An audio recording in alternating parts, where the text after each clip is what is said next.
Hi, if you're watching this, then you just started your first step with ADU development. This is our first video. In this video, we're going to cover the paths that you have in front of you to develop an ADU. But before I'm going to go into that, I do want to do some overall review of all the different videos we're going to cover and all the different subjects we're going to cover throughout this course. So the first video that is going to be this one today, the one that you're going to watch right now, is going to be that's going to talk about the three main options, the three main paths that you have in front of you that you can take in order to develop an ADU. And the one after is going to talk about the overall process of development for an ADU, the 9 different steps for a successful ADU development. And then we're going to move on and talk about market research and investment analysis. What are the important information that you need to gather and analyze before you get started? Next one, we'll talk about budgeting and financing. What are the ADU development overall costs and how you can finance those? Then we'll talk about feasibility study and sitemap, how you can conduct those to get your ADU development potential analysis. I'll provide you with tools on how you can do that at a fraction of a cost. Those are actually things that real tools that developers are using to get their project developed. And the next video will be about hiring your design and planning team. Who are those design professionals that you should hire? Next video we'll talk about plan check and permit expediting. What is the process for getting your project approved to get a permit for construction? And then the next video we'll talk about construction, scope of work and budgeting, meaning how to build and creating a detailed scope of work and a budget for your construction. Next video we'll talk about searching and qualifying for contractors, how exactly you should do that. And the next video we'll talk about the actual construction contract, very important video. You want to make sure that you have a contract in place before you do any work on your construction. Then we'll have a video that's going to talk about finished materials purchasing, how to create a budget for that. And the last video that's going to conclude our eCourse is going to be construction and inspections. Basically, it's going to show you how to monitor the construction while it's taking place and what is the right way to make sure things are done properly. You also want to make sure that with your purchase, you've received different resources and documents that we will use during the video tutorials and during your training on how to get your project done. The list of items that you should have are your Excel sheet for a development budget, design and planning, budgeting, also Excel spreadsheet. There you should have a feasibility report sample, PDF format, 3D design sample in a PDF format, architectural plans in a PDF format, structural engineering in a PDF format, stormwater plan also in a PDF format, and energy calculations in a PDF format. We'll also talk about how the different resources that you can get your site plan done at a fraction of a cost, and how to get a potential report done also at a fraction of a cost. Those are going to be delivered to you in the videos. I'll give you the right information on how to do that. You also need to make sure that you have, with everything that you received from us, is a construction scope of work sample. It should be in a Word document, a construction budgeting in an Excel spreadsheet, a Word document that's going to show you how to qualify contractors, and then also 2 waivers releases for progress payments and final payments. Those should be delivered to you in a PDF format. Those are all the different resources that you should receive with your package in this eCourse. So let's jump into our first video tutorial that's going to talk about the 3 main paths that you have in front of you to develop an ADU. I want to make first something very clear. Those are the 3 main paths that you have in front of you, but you can always mix between the 3, find your own path, but regardless, those are the 3 main options you have in front of you in order to develop an ADU. Let's start with some basic. Hopefully by now you understand that developing an ADU is not just construction. Construction comes later in the process, but first there's other steps that you need to take. And generally speaking, if you've reviewed the different steps to develop an ADU, then you need to start with getting feasibility, getting designs, getting plans, getting your permits, and then getting construction estimates, hiring a contractor, go through construction, and then at the end of it, of course, getting your CFO. With that being said, there are three main options in front of you to do it. The first option is that you're going to break every single step and you're going to do it on your own, and you're going to break it down to different trades. What do I mean by that? Meaning you're going to hire your own drafter, designer, architect, engineer, and once you have all of your plans and designs in place, you will then do your own submissions, or you're going to ask one of them to submit it to your local building and planning department to get through the different reviews, clearances, approvals, get you to the point that your plans are ready for you to do construction, actually to pull the permit and do your construction. Once you have those plans approved, or at least ready for you to start getting estimates, you will then solicit to contractors, get estimates for the different costs. You can choose at that point, by the way, to get a general contractor or to break it down into different trades as well, and then get your estimates. And then you'll choose either your general contractor or your different trades, go into an agreement with them and get your project going. And you will be with one option, if you're hiring different trade people, then you will be your own owner builder, and you need to be aware of what are the liabilities and responsibilities that you're going to have as an owner builder compared to where you hire a general contractor and he's pulling the permit under his name. Very important to understand those, and check with your local building and planning department what they're going to ask you as an owner builder.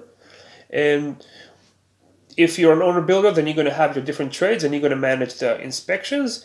If you have a general contractor, then he's going to bring the different trades and he's going to manage the different inspections. And at the end of the process, you're basically going to get your CFO and your project is going to be completed. That's your option number one. Okay. Now, this is a very good option if you are management-oriented person, meaning you know how to manage people, manage projects. If you have the right professionals that you can either be referred to, or you know how to research and qualify them, and we'll talk about those later on. If you have the time for it, this is a good approach for you to take, because with this approach, basically, you're going to have full control of the project, and most likely you will save a few $1,000s down the road, especially if you're going to be an owner builder that subs to different trade people. Then you will save the construction portion. You will save a big chunk because you're not going to have a general contractor. That's option number one. Option number two, option number two is my least favorite. A side note over here, and I'll say why. With option number two, I do see some homeowners take this approach, even though I think it's the wrong one. Most of them do realize it later on in the process. They're going to hire a contractor, and they're going to ask the contractor that he is going to be the one to get the design engineering team on board, and he's going to be in charge of getting it reviewed and approved. He's going to get the permit, and then he's going to do the construction. A lot of them are calling it an all-in-one, a one-stop shop, different names. There's different names for it. But bottom line is, the reason I'm saying in my thoughts, and again, it's my thoughts only, and pretty sure that a lot of homeowners that have been through that process will agree with me, that this is probably the wrong way to go about it. Is what's going to happen in this process, you're losing two things. One, control on your project. You're not going to have control on your project. The only person that's going to control everything from start to finish is the contractor. And the second thing is, you're losing the way an option to do checks and balances because you're losing control on the project. What do I mean by that? Think about it this way. Design and planning has very much effect on how much things are going to cost. When you're going to go through design and planning and the contractor is bringing his team to do design and planning, when you're asking a question about how those things are affecting the cost of construction, how will you know if those things and the answer that you're getting are the answer that you should get, or the answers that the contractor is directing that you will get? How would you know that the picture that you being shown is the real picture, or it's the picture that he wants you to see? When you're going to have challenges later on during construction, and you're going to have challenges, of course, because this is just the nature of those projects. They have challenges. The only people are going to be able to consult and go and get your questions answered are going to be the contractor people again. So you're going to be in the same position. Are you getting the right answers, or are you getting the answers that the contractor wants you to hear? With that being said, you have no way to do checks and balances. You have no way to control the project, knowing what exactly is happening. You need to rely that the person that you hired, the contractor, is having your best interest at all time, and he's doing things in your favor at all time. Meaning, he's maximizing your budget to your needs and not maximizing your budget to his profits. That's option number 2. Again, my thoughts is that it's the wrong way to do it. If you'll think about it, you will never go and develop a new home by hiring a contractor. You will start with a design team, architect, engineer, or whatever, and then go to a contractor. Okay, option number 3. Option number 3, just a side note over here. This is what we provide. So yes, I know that I'm biased by saying that this is probably the best way to go about it, but that's my thoughts. Option number 3 is you're going to hire a design build team. What is a design build team? A design build team, you're basically going to hire a company that has knowledge and experience both in design, planning, and construction.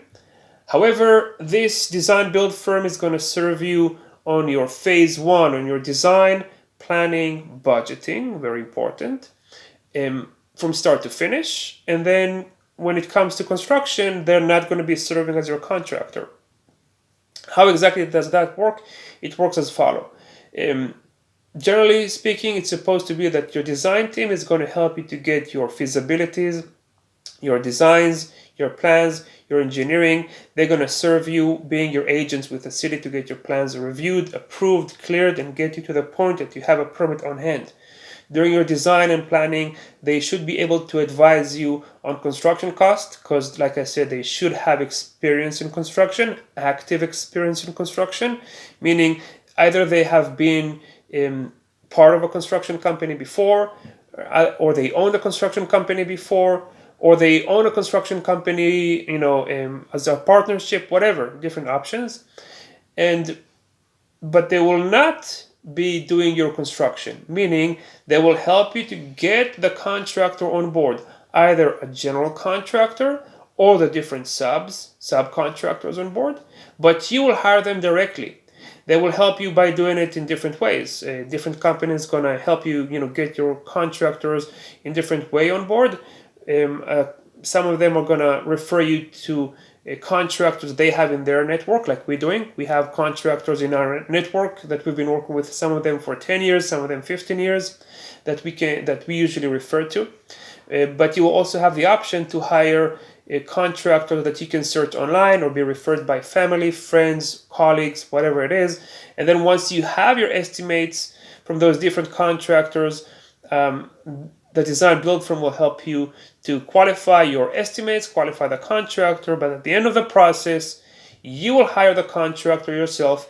You're going to go into an agreement with that contractor yourself, and you're going to have control on what's going to happen during construction. With doing that, hiring a design build firm, you basically you're doing a hybrid between option 1 and option 2. You still have the convenience of having, in a way, a one-stop shop, but you're having checks and balances, meaning you have a design team that helps you to get the construction team.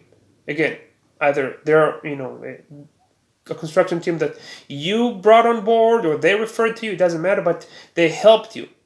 Bottom line is, you're also able to control the cost during design that will lead you to the construction.